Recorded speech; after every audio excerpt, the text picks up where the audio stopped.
Hola, ¿qué tal? ¿Cómo les va? Bienvenidos, muy buenas noches. Un miércoles más en esto que hemos denominado controversias. Hoy el programa va a ser en dúplex. Digo por qué en dúplex. Porque, bueno, primero vamos a recordar un poco qué es lo que está pasando con las próximas elecciones. Estamos hablando de las próximas pasos, las primarias abiertas, simultáneas y obligatorias. Pero, como hacemos cada miércoles, hola Tolwyn, hola Ushuaia, hola Río Grande y hola Argentina a través de la TDA. Y por supuesto a mis dos nietas, Alina y Rufina. Ustedes saben que se me cae la baba siempre. Bueno, lo decíamos, este año comenzamos con primarias abiertas, simultáneas y obligatorias, el 12 de septiembre. ¿Y cuál fue la sorpresa? De alguna manera, 2 frentes y 5 partidos van a ser de la partida. ¿Sí? Y la verdad que algunas sorpresas fueron quienes de alguna manera integran las listas. ¿Sí? Primero, lo decíamos, 12 de septiembre, primarias abiertas, simultáneas y obligatorias, y aquellos que pasen la primaria, es decir, aquellos que obtengan más del 1,5% de los votos emitidos, van a pasar ya a una segunda instancia para las elecciones de medio tiempo, donde en el caso de Tierra del Fuego está cambiando, o no sabemos, 2 diputados. La actual diputada Jutrovic, que va por la reelección, y el actual diputado Tito Stefani, que también va por la reelección. Por supuesto, antagónicos, uno oficialista, otro oposición. Lo decíamos, 5 partidos son los que van de la partida, como decíamos. Y estamos hablando de 2 frentes por un lado. Ahí lo tenemos. 2 frentes y 5 partidos. Frente de Todos por un lado, Juntos por el Cambio Tierra del Fuego. Y los 5 partidos, Movimiento Popular Fueguinos, Somos Fueguinos, Partido Obrero, Republicano Unidos y el Movimiento al Socialismo. Cada uno de ellos, por supuesto, dentro de lo que es los únicos que van a ir en todo caso a internas previamente, van a ser los integrantes de Juntos por el Cambio. ¿Sí? Juntos por el Cambio, vamos a la otra placa, por favor. Juntos por el Cambio tiene una muy variada cantidad de precandidatos. ¿Sí? Ahí lo tenemos. Voy a leer simplemente la lista, que es la lista 502, Alianza Juntos por el Cambio, Tierra del Fuego. Son 5 grupos que van a pujar por un lugar. Es decir, aquellos que obtengan el 1,5, más del 1,5% y el que obtenga más, por supuesto. Vamos a leer simplemente quiénes van a pujar. Por adelante, Tierra del Fuego, titular Fernando Glubit, Verónica Cecilia Pani. Por Evolución Radical, los titulares son Andrés Maximiliano Ibars y Roxana Mariela Mancilla. En el caso de Republicanos Fueguinos, lo tenemos a Héctor Tito Stefani y a Dalila Verónica Nora. Juntos por Tierra del Fuego, siempre los titulares, Ricardo Juan Garramuño. Para muchos fue, un extrapartidario y toda una sorpresa, junto con Analía Casal. Y en el caso de República Urgente, los titulares, Ángel Javier da Fonseca y Paulina de las Nieves Zapata. Bueno, ¿qué decíamos con esto? De alguna manera, ¿quiénes son quienes van a representar a los otros 5 partidos? ¿Sí? Estamos hablando de titulares. Los otros 5 partidos. Ahí lo tenemos. La lista 212, Republicanos Unidos, Fueguinos, Samuel Martín Muñoz Let y Bárbara Verón. En el caso de la lista 167, Somos Fueguinos, la parte blanca. Los 2 titulares, Liliana Fadul, eterna candidata y precandidata, y Conrado Zamora. En el caso de la lista 501 del Frente de Todos, la parte celeste y blanca, 2 titulares, Inés Carolina Jutrovic, Guillermo Daniel Fernández. Estamos hablando de, en este caso, es el Frente de Todos, ¿sí? Que ya lleva su número de lista, que es la 501, que es, el mayor grupo que se ha formado, la mayor alianza, está formada por 18 partidos en Tierra del Fuego. 18 partidos forman la alianza, que lleva justamente como primera candidata a quien hoy es titular, ¿sí? Y que iría por la reelección, ¿sí? La actual diputada Carolina Jutrovic, ¿sí? Que entró por el PSP. Y en el caso del segundo titular, estamos hablando de Guillermo Daniel Fernández, el actual ministro de Finanzas del gobierno provincial. Bueno, muchas sorpresas hubo ahí, ¿no? Algunos se comieron un sapo, otros dicen que se comieron más que un sapo. Pero bueno, ustedes saben que dentro del justicialismo, del pejotismo, como quiera llamarle, o el kirchnerismo, existe aquello de la verticalidad. El tema es, ¿estamos en el país como para la verticalidad? ¿Qué va a pasar dentro? Ya hubo algunos movimientos, por ejemplo, algunos legisladores que van a hacer bloque propio dentro de la legislatura provincial. Estamos hablando de 2 legisladores. Bueno, lista 154, Movimiento Popular Fueguino, como militancia mopofista, el titular Javier Omar Giordano y Giselle Teresita Bertotto Colazo. Lista 214, Movimiento al Socialismo, dicen que es para renovar la izquierda. Los titulares son Eduardo Juan Senatiempo y Adriana Mónica Blanco. Y por último, el Partido Obrero, lista 1A, Frente de Izquierda y de los Trabajadores, que lleva como titulares a Daniel Patricio Barría Carvajal y a Lucía Zulma Fernández. Bueno, esto como para dar una primera instancia de lo que de aquí hasta el 12 de septiembre va a suceder, y le puedo asegurar que va a correr bastante agua bajo el puente, ¿no? Digo, por los unos y los otros, como decimos siempre, de un lado y del otro. Que se van a decir cosas, le puedo asegurar que se van a decir muchas. Que hay para decir también. Pero hoy el programa tiene que ver con algo que le preocupa mucho más a la gente que la política, y tiene que ver con lo que es coronavirus, con lo que es la cepa delta, con lo que es vacunación. Así que vamos a ponernos en comunicación, que no lo pudimos hacer hace un par de programas atrás, bueno, por un problemita técnico que habíamos tenido, un problemita de salud de uno de nuestros compañeros aquí en el piso, con Carlos Javier Regazzoni, médico y político, quien es el expresidente del PAMI. Regazzoni, ¿qué tal? Muy buenas noches. Aníbal Rachid desde Ushuaia le habla. ¿Cómo le va?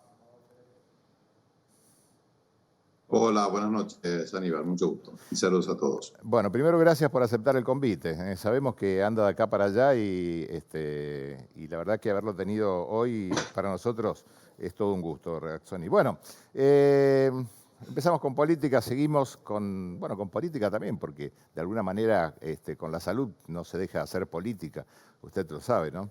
Pero vamos al meollo de la cosa. A ver, ¿cómo estamos hoy en Argentina? Hay mucha preocupación por la cepa delta y por la posibilidad de que llegue más de lo que ha llegado hasta el momento a la Argentina. ¿Qué hay que hacer con esto, Regazzoni? Bueno, nuestro país sigue con los casos muy altos y con una cantidad inédita de víctimas diarias, más de 300 por día en promedio, lo que es una enormidad. O sea, para que se den una idea de ustedes, el coronavirus es la primera causa de muerte en Argentina desde enero, lo cual es inadmisible, pero es así.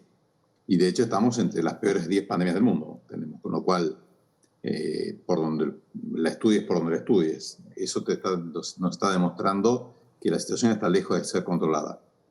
Y después que todavía tenemos los casos demasiado elevados, altos, lo que nos pone en una situación muy inestable, porque si bien hay mucha gente vacunada, la enorme mayoría de la población está vacunada con una sola dosis, lo que brinda una protección parcial, que frente a la cepa de Manaus ya es insuficiente y eventualmente frente a un ataque de la cepa Delta, que es una realidad muy, muy probable, estamos completamente muy inermes.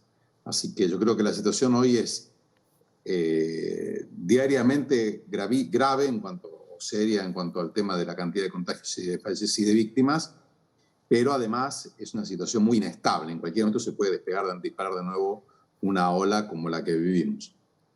Declaraciones suyas de hace 2 semanas atrás cayeron, algunos dicen mal al gobierno, otros alertaron al gobierno, porque de alguna manera usted estaba anticipando qué era lo que iba a suceder, sobre todo con aquello de por dónde entra la cepa delta, ¿no? Es decir, hoy tenemos una Argentina de punta a punta, de norte a sur, con una frontera en algunos lugares legales y en otras tipo colador, con 2 lugares donde están llegando aviones a la Argentina. Uno es Ezeiza, donde, como bien usted sabe, a todos los que llegan al país se le exige un PCR en origen, más luego un PCR en destino, en Ezeiza. Pero también, Hay vuelos charter que se están publicitando desde San Fernando. ¿Qué sabe de este tema? Sobre todo a Brasil. Y bueno, es como ustedes dicen. Es como ustedes dicen, ningún país pudo prevenir el ingreso de la cepa Delta, porque como es tan contagiosa, inmediatamente en el propio avión puede haber contagios. Es decir, por ejemplo, acá se detectaron una cantidad de personas en el avión, al bajar del avión. Esa gente probablemente se ha contagiado a otros pasajeros y que en ese momento dieron negativos y sin embargo después desarrollan igualmente la enfermedad.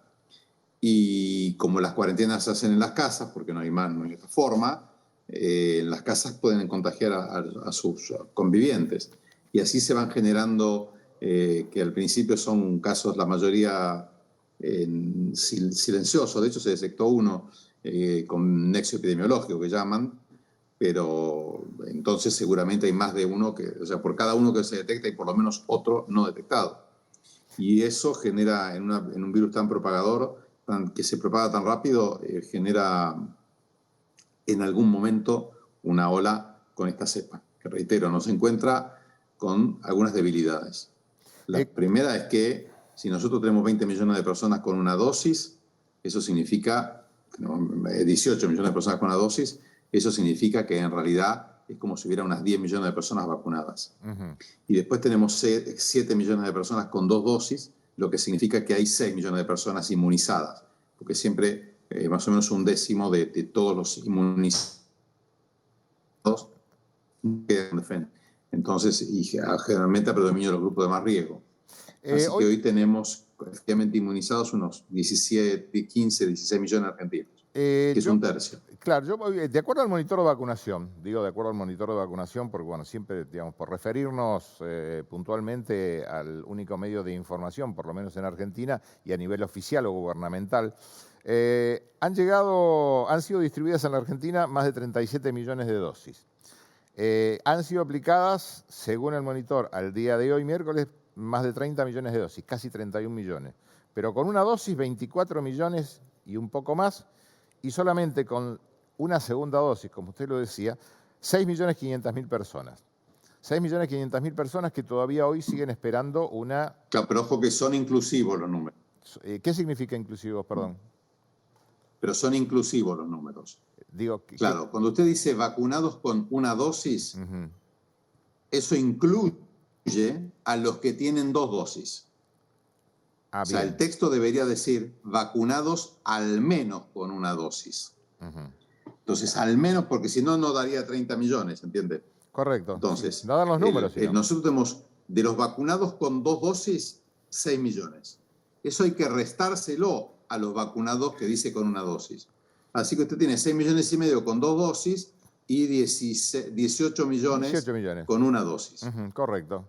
Correcto, es decir, el tema es... lo que le da la cuenta que yo hice. Y lo que da el número real, correcto. La Argentina confió en una vacuna que como es 16 millones de personas. 16 millones de personas. La Argentina confió básicamente en una vacuna como es Sputnik V, una vacuna que, de acuerdo a la información oficial, hay mucho problema con la segunda dosis porque aparentemente Rusia, primero ellos y después, por supuesto, el resto, ¿no? ¿Cómo está este tema o hasta dónde conoce cómo está este tema? Luego de la nota que hizo la asesora presidencial Nicolini, de alguna manera cuasi amenazando a los rusos, nada menos, o en este caso a Gamaleya. Claro. Las vacunas que tiene la Argentina, todas funcionan, unas más, otras menos, pero todas funcionan. El punto es que no están inscritas en un plan, es decir, no ha habido nunca una planificación de cómo iba a ser la Argentina para aprovisionarse de vacuna y cómo las iba a manejar.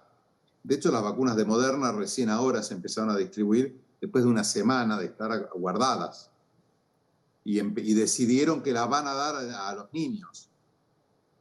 Es toda una improvisación, comprende. No hay una planificación de qué se va a hacer con las vacunas que vayan llegando. Entonces alguno podrá decir, bueno, pero no se sabía qué vacunas iban a llegar. Y eso es verdad, pero había posibilidades, porque había mucha documentación desde principios del año pasado, de asignarles prioridades. Usted cuando esté en esa situación necesita planes redundantes, porque lo que no puede pasar es que se le corte, que usted esté permanentemente en la imprevisión, porque ahora ocurre lo que está pasando ahora. Argentina optó por un plan de vacunar con una dosis a la mayor cantidad de gente posible, cosa que era un plan correcto. Pero ese plan, para funcionar, tenía que acompañarse de dos partes más. Hacerse muy rápido y, gracias a los programas de testeos masivos, orientarse a las áreas de alta circulación viral para cortar la circulación viral. Ser una herramienta más de cortada de la circulación viral. Como eso no se hizo, que tampoco se hacen testeos y tampoco hay cordones sanitarios, entonces ahora yo creo que enfrentamos una situación que, reitero, es inestable. Hoy además no podemos sostener, como se está sosteniendo, los niveles de circulación viral. Y se suma a esto que ya no se puede restringir más la circulación de personas, porque la gente no puede hacer más cuarentena porque ya se le acabó todo el resto económico y social. Entonces, usted va a aumentar la circulación de personas y eso necesariamente va a gatillar los contagios y la población está insuficientemente vacunada. Eso es lo que estamos enfrentando, es la realidad, digamos.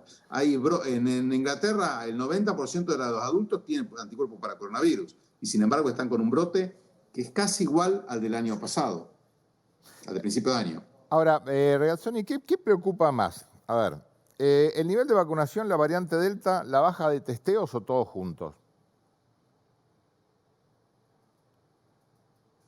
No, todo junto. Lo que preocupa es que no haya una estrategia para bajar la circulación viral. La única estrategia son los confinamientos. Y es una estrategia que es insostenible en el tiempo y termina siendo ineficaz después de un periodo, porque la gente no lo puede observar más. Y es más ineficaz en situaciones de pobreza, porque como la mayoría de los contagios se dan en las casas, y en las casas de las familias más humildes hay hacinamiento, entonces termina siendo ineficiente. Bueno, esto yo lo vengo diciendo del año pasado, de marzo, de abril del año pasado, pero no se ha hecho nada alternativo. Entonces ahora la inercia, la cantidad de casos ocultos es muy alta. Usted, en cuanto empiece a liberar la restricción de la circulación, que ya está ocurriendo, si no lo acompaña de testeos masivos va a empezar a haber más contagios. Lo que se previene un poco es gracias a la vacuna, pero la vacuna no va a ser suficiente por un fenómeno estadístico. La cantidad de gente inmunizada igualmente deja un pool de susceptibles muy alto. Mire, se lo voy a decir de otra manera. Yo tengo 10 ventanas. Con la variante de cerraba ventanas y dejaba 3 y el virus ya extinguía la epidemia. Con la variante Delta, de las 10 tengo que cerrar 9 ventanas. ¿Cómo cierro las ventanas? O la gente está en la casa, o identifico a los contagiados y los aíslo, testeos masivos, o los vacuno. Hasta que no vacune al 90% de la población, voy a seguir teniendo rebrotes, toda vez que libere la economía. Y ese es el gran desafío, porque para vacunar al 90% de la población tengo que aplicar hoy, con la variante Delta, 84 millones de dosis. Apliqué 26. O sea que nos faltan 3 y media más. Nos tenemos que ir a una pausa cortita. ¿Nos aguardan en línea unos minutitos y seguimos? Porque me quedan un montón de preguntas, opciones. ¿Hay opciones para todo esto? Sí, por supuesto. Bueno, ¿me la contesta después de la pausa, puede ser? 2 minutitos. Le agradezco. Gran pregunta. Bueno, estamos con Carlos Javier Regazzoni, médico político y por supuesto exdirector del PAMI. Y la otra, recuerden que para toda pregunta que nos quieran realizar, tenemos nuestro número de WhatsApp. Ahí lo tenemos en pantalla, 02901-510964. 510964. Y si tiene código QR, acerca el teléfono al televisor y se va a poder comunicar con nosotros. Solamente mensajes de texto, ¿sí? Solamente mensajes de texto. Luego de la pausa se van a incluir aquí en la mesa el doctor Carlos Sánchez Posleman, quien es el titular de la Clínica San Jorge, y también el doctor Juan José Alba, que es pediatra y especialista en epidemiología. Vamos a seguir hablando de COVID, vamos a seguir hablando de vacunas, porque está llegando Moderna para los jóvenes. ¿Cómo viene todo este tema? Bueno, Mesa de café, agua en este caso. Pausa y volvemos.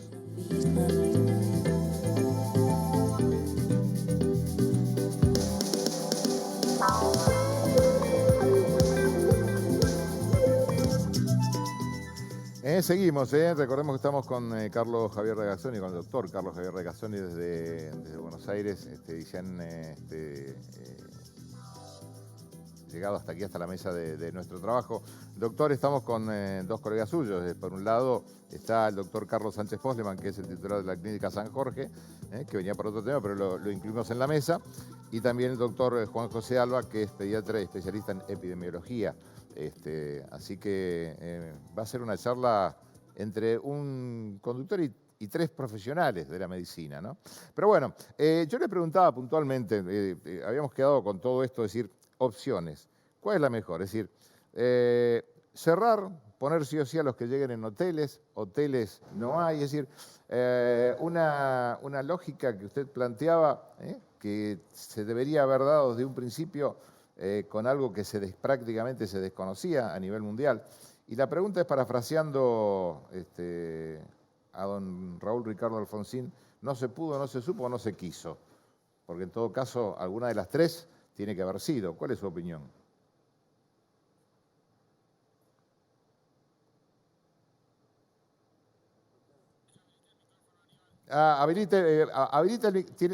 Tiene el micrófono deshabilitado, Regazzoni. Todavía no es el momento exacto para hacer un balance, pero ahora sí.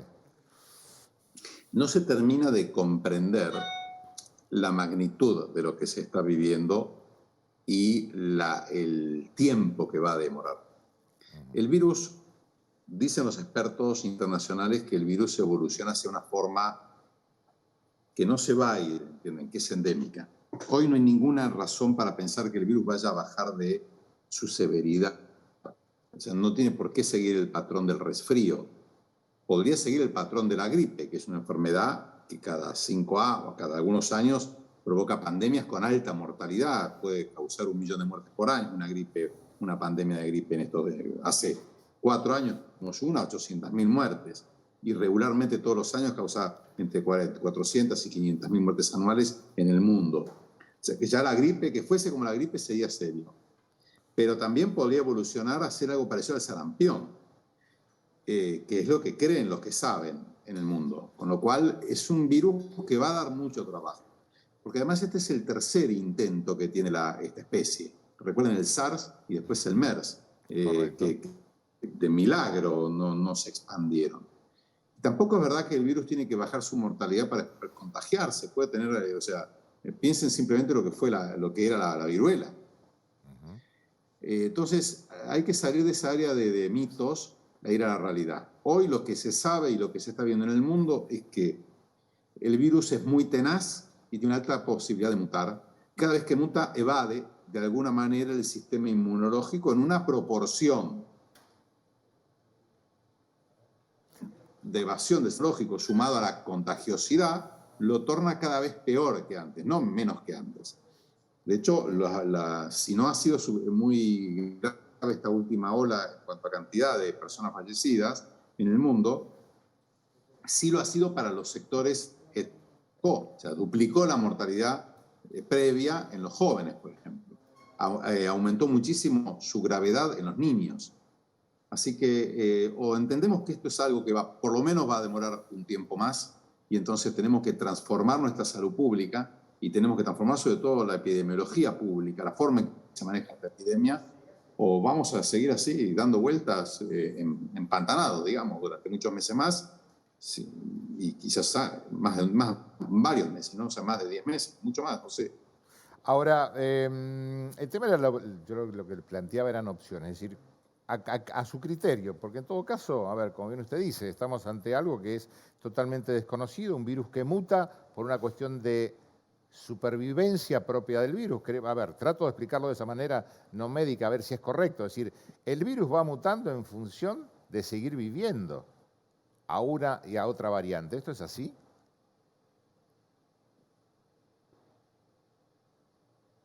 Es una buena manera de decirlo. La estrategia que tiene el virus para persistir, contagiar, el virus vive y contagia.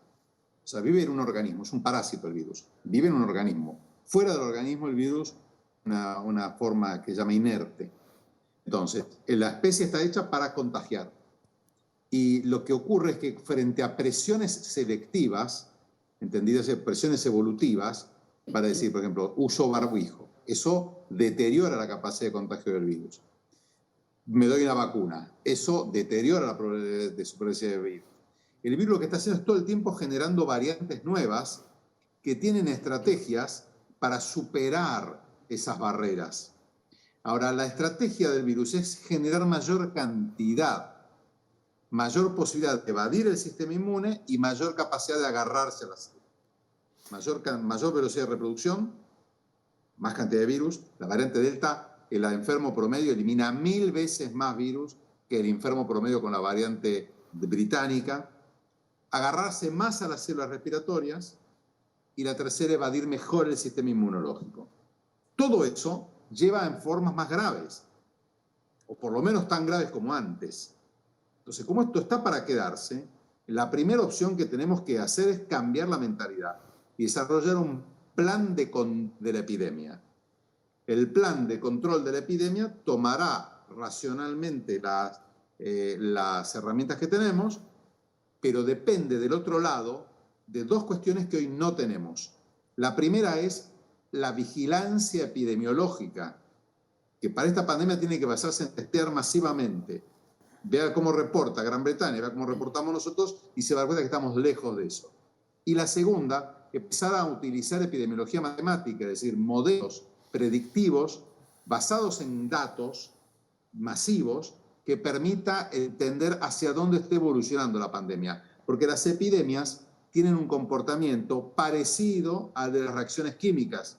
Entonces, hay una cierta previsibilidad en cómo se va a comportar. Eso permite tomar medidas anticipadamente. ¿Cómo ve la pospandemia o el futuro, Regazzoni?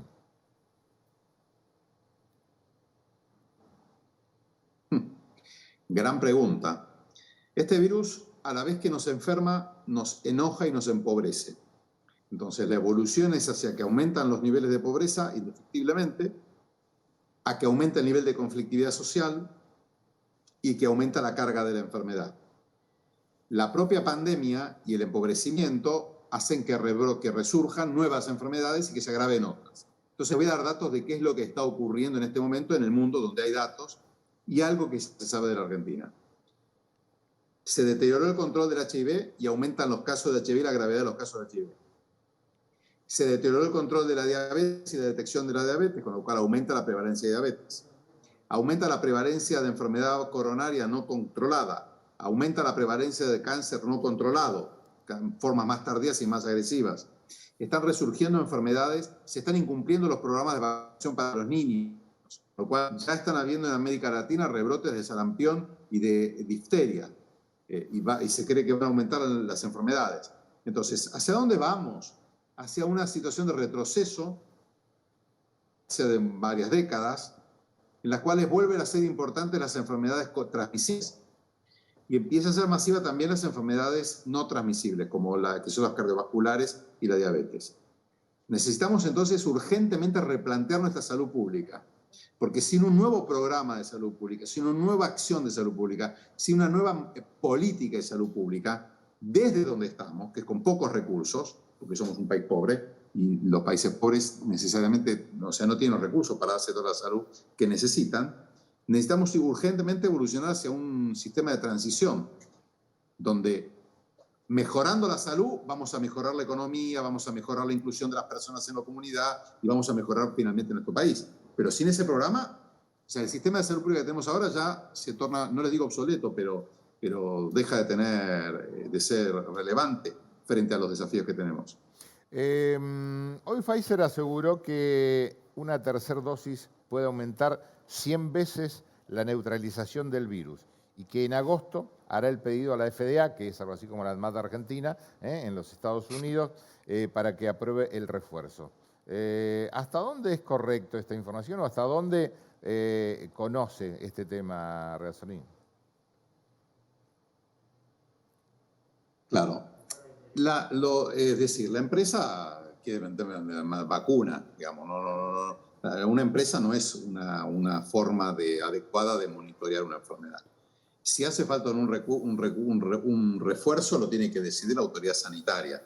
En el caso de Estados Unidos, tiene uno de los departamentos, la autoridad sanitaria más importante del mundo, que es el Centro de Control de Enfermedades, donde hay muchísima gente con gran conocimiento, para la cual además trabajan en red las universidades las más importantes del mundo. Es el CDC, el Centro de Control de Enfermedades, es el Centro de Control de Enfermedades de China, es el Centro de Control de Enfermedades de Corea, el Centro de Control de Enfermedades de Hong Kong y probablemente el Centro de Control de Enfermedades de Europa, las entidades que van a poder decirle al mundo médico con fundamento científico que es necesario o no un refuerzo. Porque el nivel de anticuerpos no es suficiente. Acá hace falta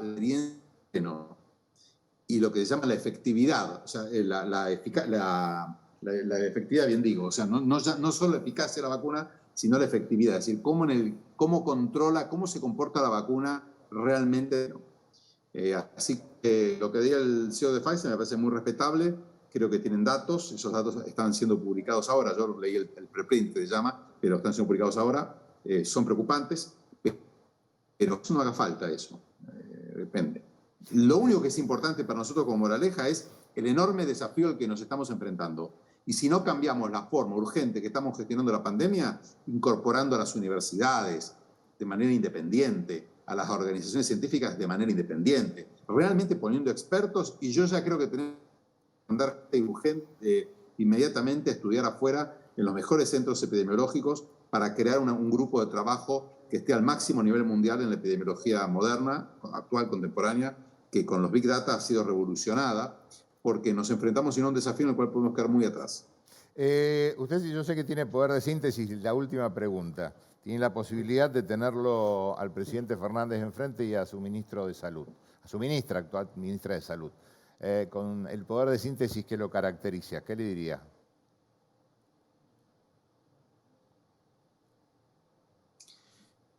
Convocar a las 10 mejores universidades argentinas de medicina para que armen grupos de trabajo independientes. Reclutar de cada una comisión para que viaje a los mejores centros de epidemiología del mundo para entender, profesionalizarse en lo que están haciendo. Generar un sistema de monitoreo epidemiológico que utilice manejo de grandes datos. Generar un comité multidisciplinario especializado en logística que garantice un manejo centralizado nacional de la pandemia y escalar por 10 la capacidad de testeos de la Argentina. Me dio el título para mañana, Regazzoni. Mil gracias, le agradezco su tiempo. Sé que tenía múltiples muchísimas cosas para hacer, pero bueno, está con nosotros. Regazzoni, le mando un abrazo y gracias.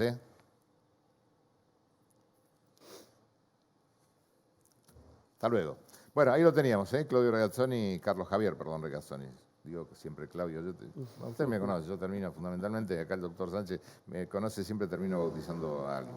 Bueno, presentados ambos, especialistas en el tema, Clínica San Jorge y demás. Bueno, ustedes saben que la idea era primero, de primera mano, a partir del incendio del hospital regional de nuestra ciudad, prácticamente la clínica se hizo cargo, en su mayor parte, de todo lo que estaba pasando. Queremos saber cómo está todo esto y también, por supuesto, hablar aquí con no solamente quien es pediatra, sino también especialista en epidemiología, qué es lo que pasa con los jóvenes, qué es lo que pasa con Moderna, esta nueva vacuna que hay para los jóvenes y que justamente está llegando, creo que en instantes más, aquí a nuestra ciudad. Pausa y enseguida volvemos. Vamos.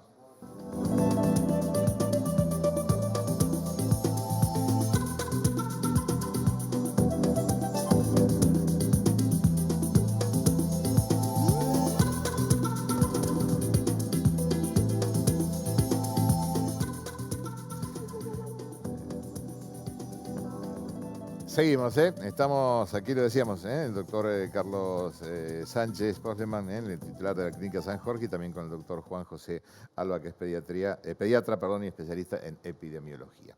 Bueno, a ver, vamos de lo general a lo particular. Incendio del hospital, algo totalmente inusitado.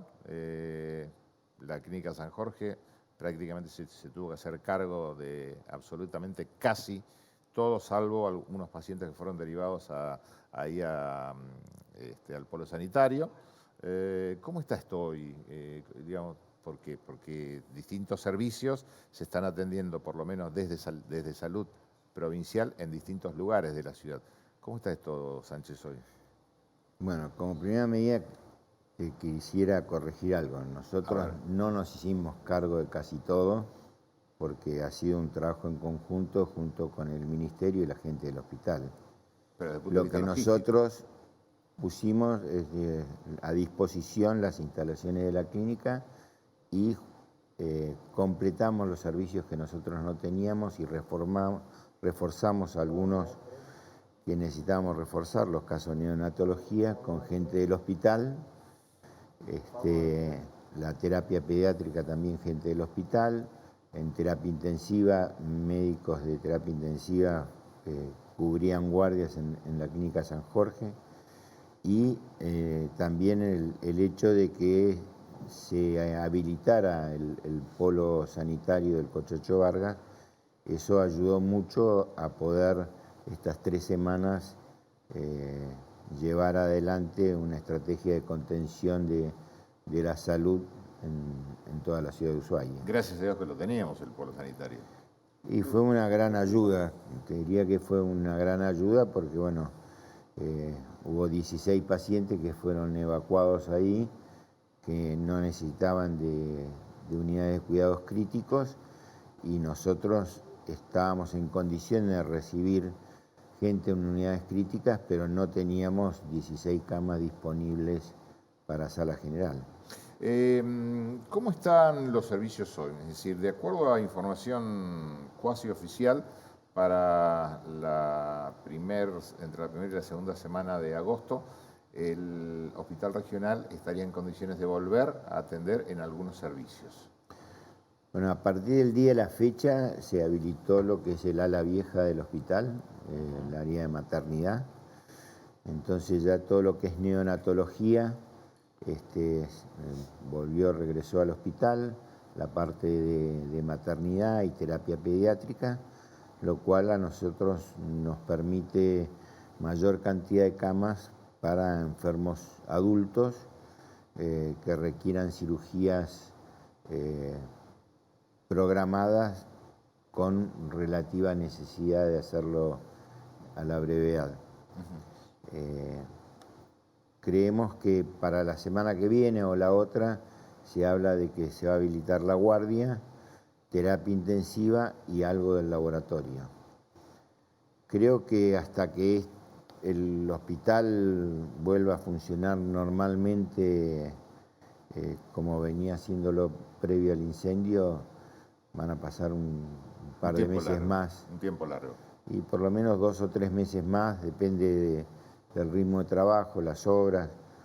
Uno sabe que siempre cuando construye, y sobre todo en algo que ya está construido y empieza a arreglar, se encuentra con problemas, que es lo que sucedió ahora, por eso se fue demorando, y eso hace muchas veces difícil predecir cuándo va a estar en funcionamiento completo. Lo que sí que en este momento, con la apertura ya de la área de maternidad, con un quirófano, una sala de partos, ya nos encontramos en condiciones de no correr tantos riesgos.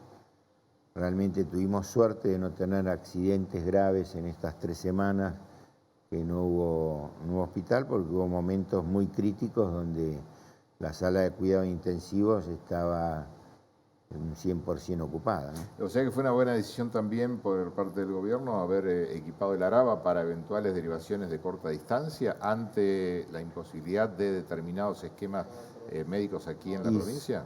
Y sí, digamos, dentro de la logística estaba planeado, en caso de alguna pequeña catástrofe, que un vuelco, un choque con 3 o 4 accidentes graves, que pudiéramos trasladar a aquellos pacientes que estaban internados en la unidad de cuidados intensivos con mayores posibilidades de traslado y dejarlos más graves acá en Ushuaia. Nos tenemos que ir a una pausa, pero Alba, comienza las inoculaciones en la franja poblacional de 12 a 17 años. ¿Sí? Llegó Moderna la vacuna, por supuesto, a la Argentina. ¿Cómo está este tema? ¿Hasta dónde conocemos todo esto y sobre todo para los jóvenes?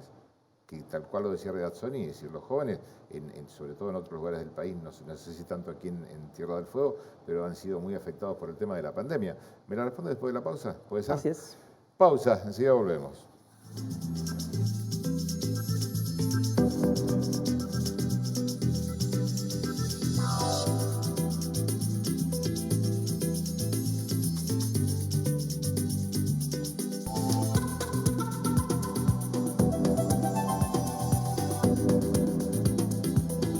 Seguimos charlando, estamos charlando de, acá justamente el doctor trajo a mi nieta al mundo, estábamos charlando de ese tema y acá el doctor tiene una nieta que se llama igual que ella, Rufina, ¿no? Porque los abuelos se nos cae la baba cada vez que hablamos de nuestros nietos. Bueno, hablamos, digo, nos queda poco tiempo, pero a ver, se abre el esquema de vacunación a través de la vacuna Moderna para la franja poblacional de 12 a 17 años con condiciones priorizadas.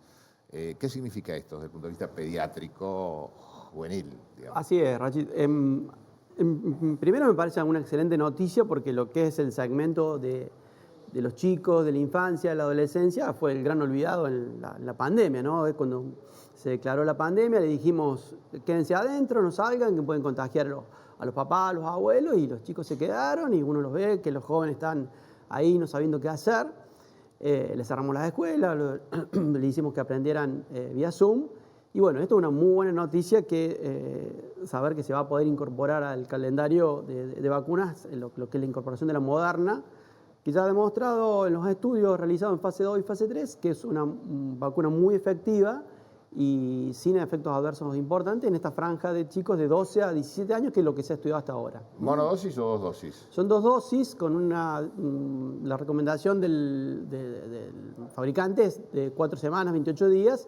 Vamos a ver acá cuáles sean las decisiones del gobierno de cómo se va a aplicar, pero bueno, empezaría a aplicarse en lo que son los chicos de esa edad, pero con factores de riesgo, que no es una fracción, es una fracción importante de esta población, porque estamos hablando de chicos con obesidad grave, que hemos visto que han aumentado, lamentablemente, chicos con diabetes, chicos con enfermedades respiratorias como asma grave, enfermedad del corazón, chicos con problemas renales, por supuesto chicos con HIV, embarazadas, adolescentes, así que es un porcentaje importante de la población que sería la prioridad inicial de aplicar esta vacuna, y seguramente al ir llegando más dosis se va a ir ampliando esto, que para mí va a ser muy importante porque le va a permitir un poco poder salir a estos chicos y no sentirse tan mal de ser como los responsables de terminar contagiando al resto de los adultos, ¿no? ¿Hay otra vacuna que esté, digamos, a nivel mundial autorizada para jóvenes o para niños, más allá de la Moderna? Yo entiendo que hay los trabajos realizados son con las vacunas similares a la Moderna, o sea, con vacunas en base a RNA que han demostrado ser bastante efectivas. Todo hace pensar que las vacunas que son efectivas en el adulto joven lo sean también en los adolescentes, porque prácticamente la biología es muy similar. Lo que son importantes estos estudios es para detectar si hay ciertos efectos secundarios, que por ejemplo en este tipo de vacunas que son en base a RNA, como la Pfizer o como la Moderna, lo que se ha visto es algunos casos de inflamación del corazón, tipo miocarditis o pericarditis, que seguramente algún papá va a preguntar, pero afortunadamente son extremadamente raros y son casos que son transitorios, que se pueden manejar con tratamiento, así que hoy por hoy el riesgo de agarrar coronavirus y enfermarse, aún siendo un adolescente, es mucho más alto que el de tener algún efecto adverso con la vacuna. Así que desde ya alentamos a los papás de estos chicos que tengan estos factores de riesgo a empezar a comunicarse para una vez que llegue la vacuna, que sabemos que va a llegar en horas, días, y bueno, una vez que se inicie la logística de la aplicación, puedan colocarse las vacunas. Fundamental, como dicen, ante cualquier duda, consulte a su médico. Así es. Gracias a ambos. Nos quedó corto el programa, pero fundamental, es decir, ante cualquier duda, consulte a su profesional médico. Bueno, señores, nos estamos yendo agradeciéndole a ambos la venida al programa y siempre nos vamos con una frase. Hoy comenzamos el programa con lo que significan las listas de los precandidatos a las PASO, las primarias abiertas, simultáneas y obligatorias. El otro día yo le preguntaba en el programa anterior al gobernador, que la misma pregunta me gustaría trasladársela al resto, ¿sí? A los intendentes y demás, si el tema de listas es una cuestión de posicionamiento o de proyecto. Buena pregunta, ¿no? Pero bueno, nos vamos con una frase, como dice Dícar Lavina siempre, y que tiene que ver con lo que se viene, con las elecciones. Dícar Lavina decía, las elecciones a veces son la venganza del ciudadano y el voto se convierte en un puñal de papel. ¿Será?